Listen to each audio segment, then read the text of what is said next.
to a Fox News alert. At least 2 people have been killed by a suspected ISIS gunman inside a supermarket in southern France. A hostage situation unfolding right now as we learn a dozen more could be hurt. Join us with his reaction right now, the man who developed the CIA's interrogation program, Dr. James Mitchell. Dr. Mitchell, good morning to you. Apparently, the hostage taker is demanding the release of a prisoner. What does that tell you?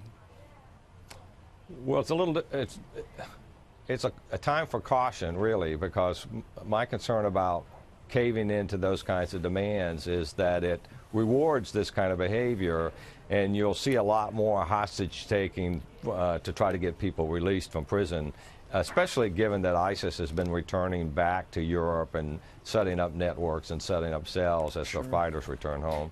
So I think the authorities have to be very, very cautious about how they respond. Guess who this guy is that he's requesting be released from custody? His name is Salal Abdeslam. He's the lone surviving member of the ISIS cell that was behind the deadly 2015 attacks in Paris, where 130 people died at a theater, the National Stadium, and those cafes.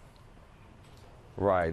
Absolute mistake to let that man go. And you know, another concern I think that authorities need to have is that this person isn't simply pretending to be negotiating in order to have more time to harm the hostages that he has.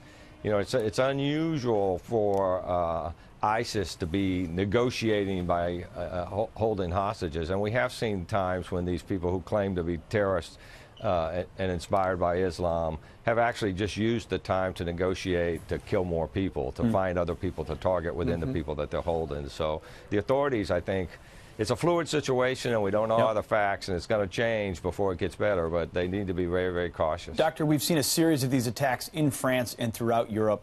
Has the situation in light of these attacks gotten better or worse? Are these societies responding properly, or is this problem metastasizing? I think it's metastasizing. I think it's a worldwide insurgency, and it's hitting them worse than it is hitting us because we haven't let as many of these kind of unvetted people into our country. And so I think they have some work to do before they can make their streets safe. I think they've tolerated it for far too long. I think the French people, the German people, the British people, the Belgian people should push back against these immigrants who are coming there and attempting to destroy their own culture and establish, you know, an Islamic Salafist culture there. Yeah, all right. I think it's a mistake to tolerate that. Absolutely. I think you're right. All right, Dr. James Mitchell joining us today with the breaking news out of France. Sir, thank you very much. Doctor, thank you. Appreciate it. Certainly an expert. Thank you for having me on. Yep.